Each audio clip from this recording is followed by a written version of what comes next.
Hello everyone, how are you? Welcome to my radiology channel. The reason I'm bringing this to your attention today is the amount of the decay and apical inflammatory lesions that we see on this patient.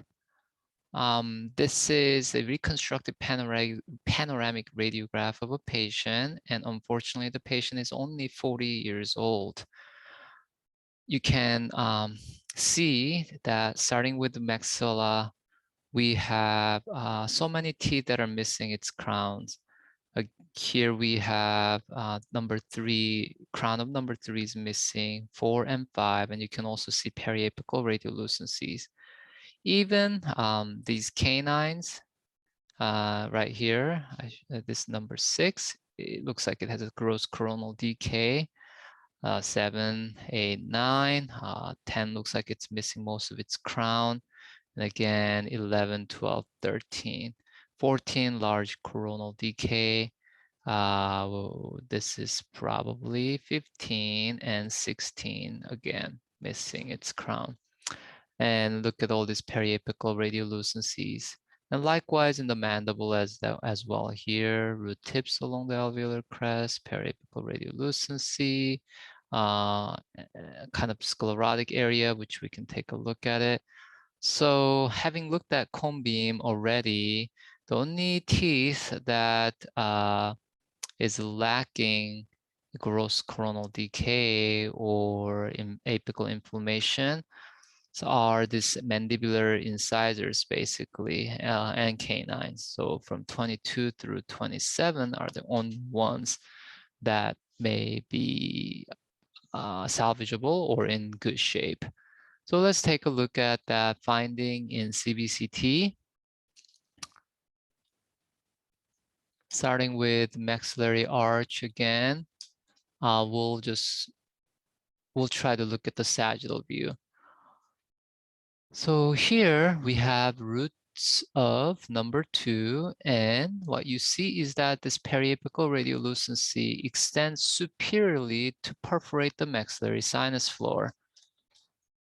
And probably due to this apical inflammation, it's contributing to the mucosal thickening along the sinus floor. Let's see, adjust the contrast a little more. And again, periapical radiolucency of the premolars. Here we have canine that we saw on panoramic radiograph. And I would presume that it's missing part of its coronal structure. And periapical radiolucency of the lateral. Widening of the PDL space at the apex on number 8. This is number 9. Again, missing crown and periapical radiolucency. Missing most of its crown. And periapical radiolucency on number 11, 12, 13, and 14. And this was actually a reason why this was referred to me. Clinician was suspicious whether there's a presence of odontoma based on panoramic radiograph alone. And what we have here is an area of osteosclerosis that's just distal to number 14. And that's what you see here as well, area of osteosclerosis.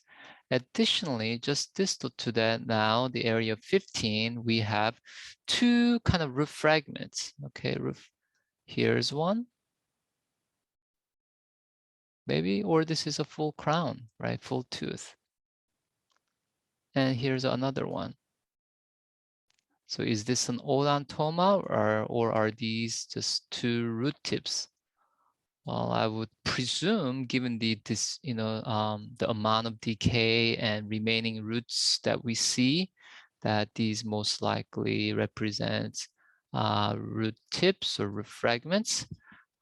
But as you know, odontoma can be also described as malformed tooth, and it will have the density of dentin, pulp, and enamel. So Do I see a density of enamel? Not necessarily. But if someone wants to call this odontoma, I think that's perhaps isn't acceptable, except for the fact that I'm not really seeing enamel-like density.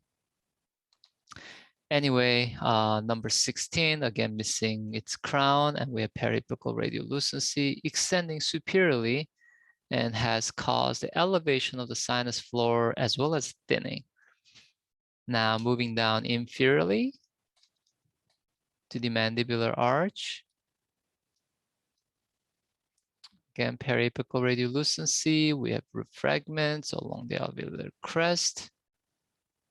This is a premolar with a large coronal caries. Look at all of that. And here's canine. I'm suspicious of possible open margin that needs to be checked clinically, but thankfully, starting this number 22, I'm not seeing any periapical radiolucency, as I mentioned. All throughout the incisors. Okay, that looks a little bit widened. Probably doesn't hurt to check its mobility and vitality test.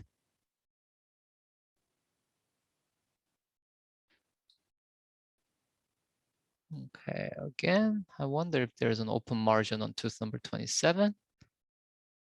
And it's right next to the restoration too. So you have to be very careful when you look at crowns with with existing restorations and crowns and so forth, because it can cause artifacts. So I always recommend patient or the referring doctor to check it clinically. But besides, again, from canine to canine, now premolar large radiolucency with pretty much complete loss of the buccal plate in that area. And we have, again, 29 with periapical radiolucency and 30 missing its crown.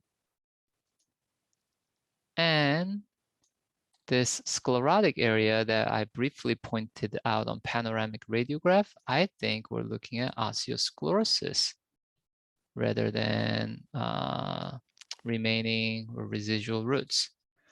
Just because of the density is a little bit more heterogeneous than the dentin, and also the outline, while it may appear to be a root outline, which is, I guess, a possibility.